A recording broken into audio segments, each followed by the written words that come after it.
proporção e probabilidade. Bem, para a gente entender bem o que é proporção e proporcionalidade, vamos começar com proporcionalidade.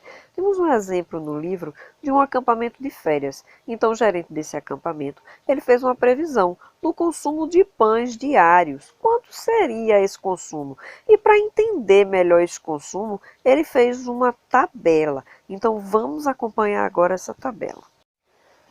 Pode observar olhando a tabela que a quantidade de pães aumenta de acordo com a quantidade de hóspedes, ou seja, se aumenta a quantidade de hóspedes, também aumenta a quantidade de pão.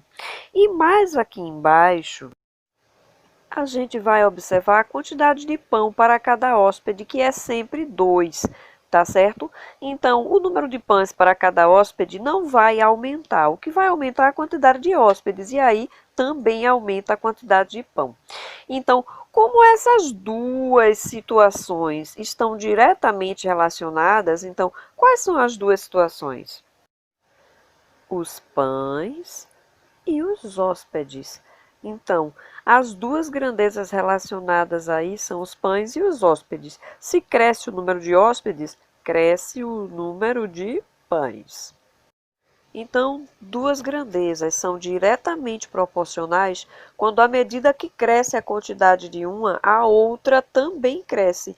E se diminuir, a outra também diminui. Elas estão relacionadas por isso. Uma está relacionada com a outra, e se uma aumenta, a outra aumenta também. Então, isso é proporcionalidade. E é diretamente proporcional porque elas crescem ou diminuem, as duas.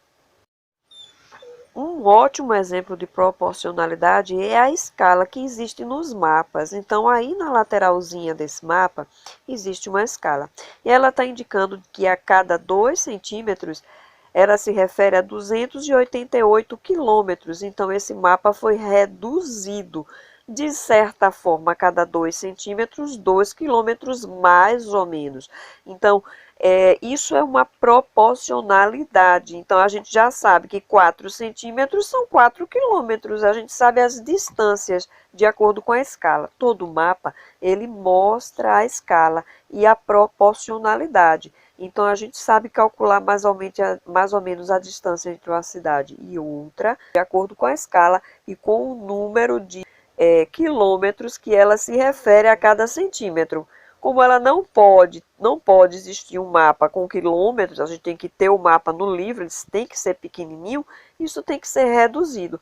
E tem que ser reduzido de uma forma proporcional. E eles procuram a escala para fazer essa redução. Cada quilômetro, 1 centímetro. Cada 2 quilômetros, 288 centímetros. Então, assim, a gente já sabe mais ou menos as distâncias de um local para outro. Aí nessa faixinha vermelha tem exatamente essa distância. Que se utilizando da escala, é claro e óbvio que a gente calcula, sabendo da distância que existe em centímetros de um lugar para outro, a gente transforma isso em quilômetros. Então, transformando em quilômetros, a gente está usando a proporcionalidade, né? 288 quilômetros são 2 centímetros aí. Só para a gente fechar, a orientação a respeito de escala é a relação entre a medida de um objeto real e a medida do desenho que o representa.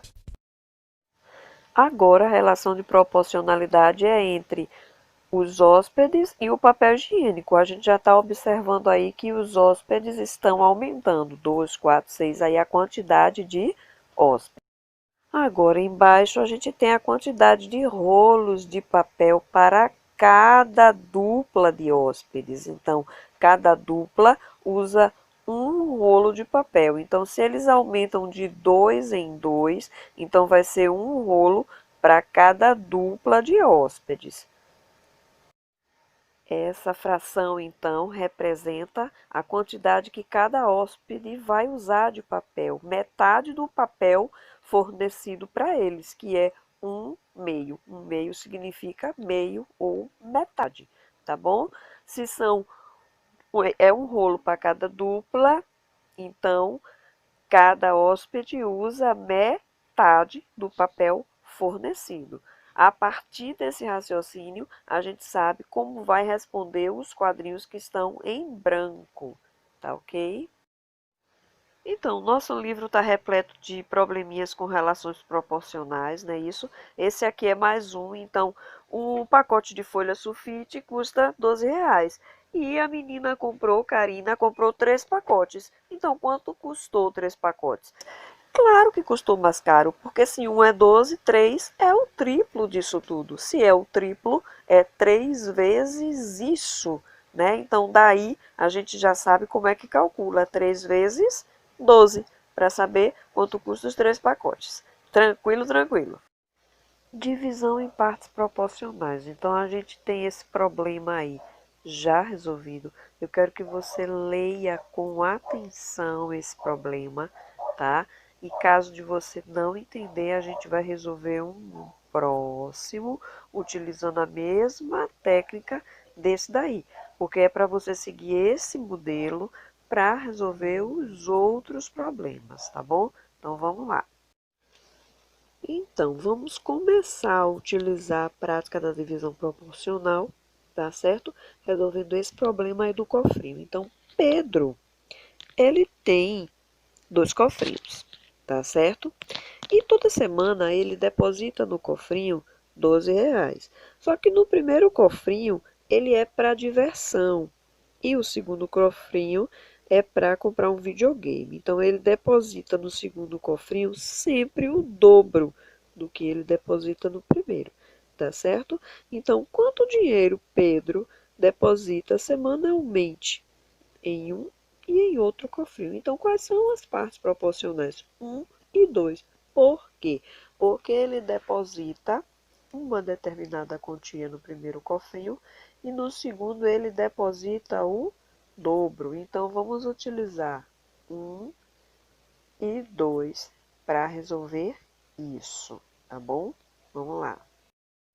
Então, se as partes da divisão proporcional são 1 e 2, a gente já sabe que o primeiro problema pediu para a gente fazer o quê? Somar as duas partes. Então, 1 mais 2 são 3, não é isso? Agora, os R$ 12 que ele deposita toda semana, a gente vai dividir por 3, tá? Dividindo 12 por 3 dá igual a 4. Agora, a gente encontrou o fator, né, proporcional. Então, o que é que acontece? É 4.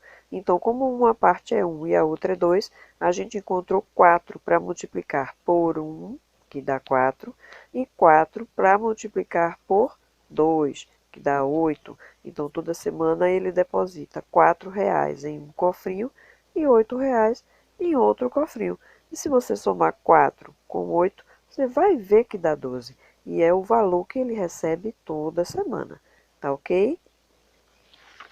Eu quero os exercícios do livro, tá bom? E é isso. No caso de dúvida, a gente conversa pelo Zap, como sempre, tá bom? Prestem atenção no primeiro problema, só lendo. O primeiro problema ele está resolvido. Você vai fazer uma leitura. Esse a gente vai resolver junto e os outros você vai tentar resolver de forma independente, tá bom? Beijo, até a próxima aula.